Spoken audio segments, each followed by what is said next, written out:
Hello there. My name is Stephen P. Williams, and this is a small documentary I'm doing on a theory that I call the Planetary Human Genome. We're going to be talking a little bit about human DNA today and the effects that different gravity as well as different ultraviolet lights from different suns might have on the human DNA.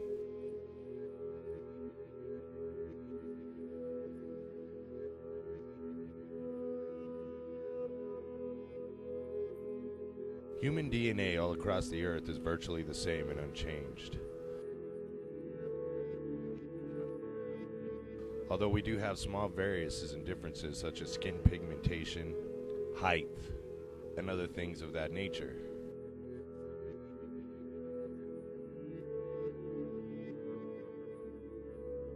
Here we're going to look at two different suns. But what we're going to be talking about today is the possible effects that different suns and different gravitational forces might have on the human body and the DNA structure within. There can be varying differences from one sun to another. Virtually with unchanged DNA, we can hypothesize that the differences in the human genome structure will basically be the same. A man will still be a man on another planet. No virtual change in the DNA. Maybe a slight change after millions of years in the pigmentation of the skin. Much like an Eskimo's blood thickens to live up north in the Antarctic and Arctic regions of the Earth. And much like a white man grows a tan from being in the sun too long.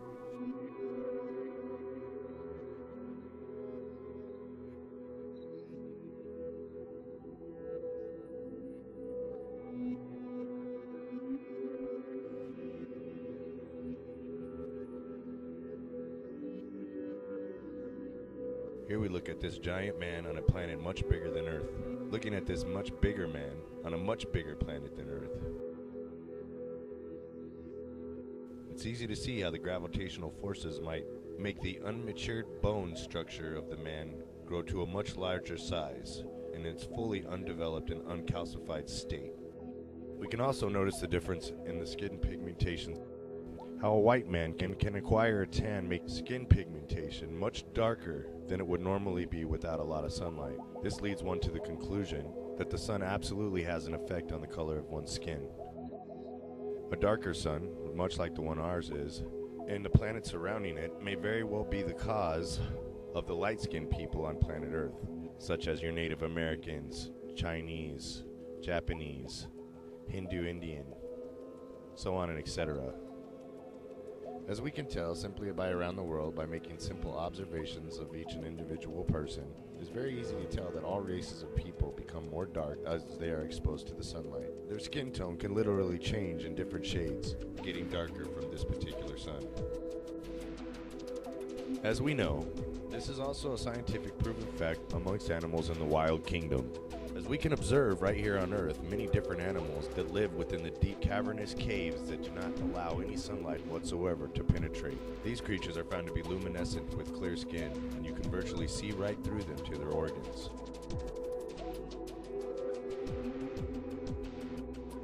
Here's a few examples of these creatures from the deep sea and cavernous areas of the Earth.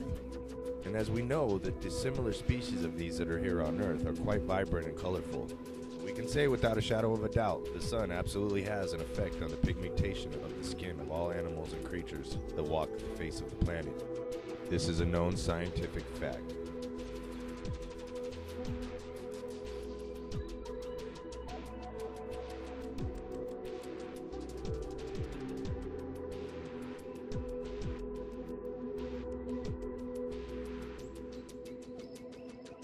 We're making this video to simply try to explain the diversity of human beings on Earth, sizes of human beings on Earth from the past and the present, as well as their genetic pigmentations. Here we're going to better try to describe why there were giants on the Earth in ancient times in layman's terms.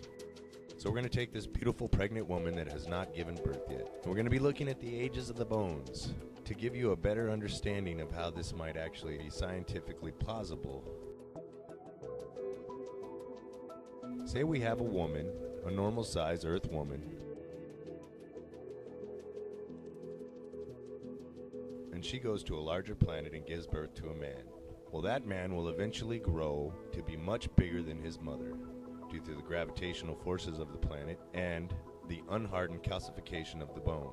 Because now the bone and the calcified structure that surrounds it at maturity is going to be subject to the planet with much greater gravity, making the human giantized.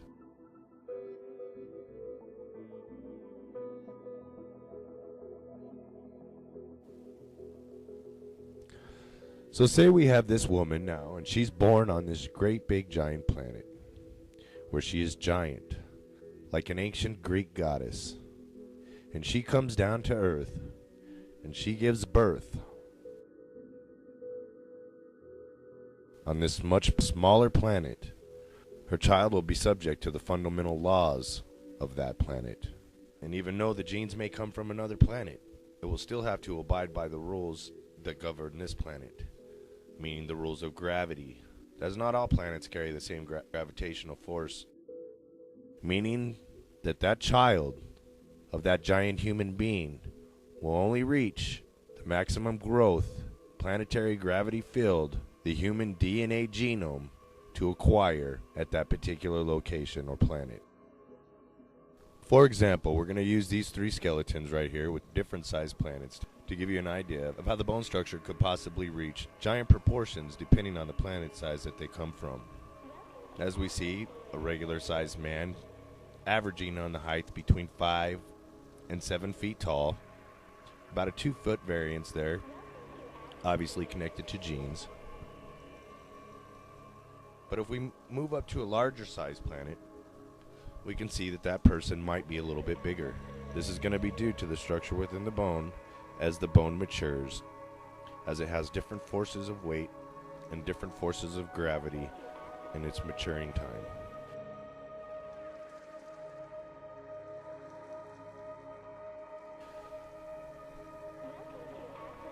Usually bones are quite spongy up until the age of 4 or 6 years old. After that, they start to build a small layer of calcified, hardened bone around it. As the bone grows, this will eventually mature, making the whole bone hard with the marrow section. As we can see through the developments and stages of bone here, we can see A is going to be in the new childbirth area.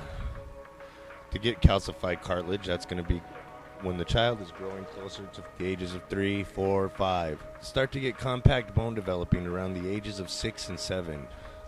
Secondary ossification usually happens around the ages of 12, 13, and 14.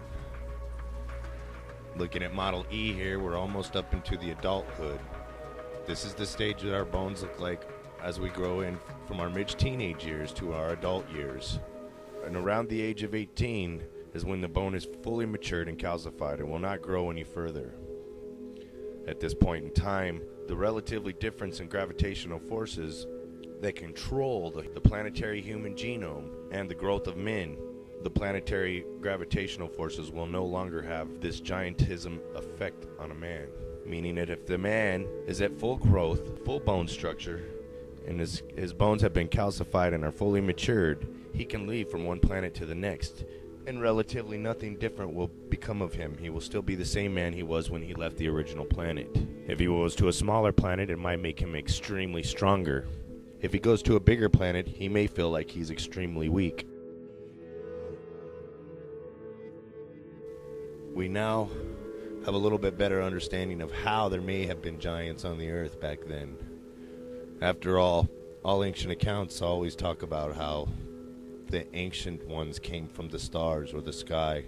So it would only make sense that many of the planets that these ancient so-called gods came from were simply different planets, and their giant size was simply because they came from a bigger world.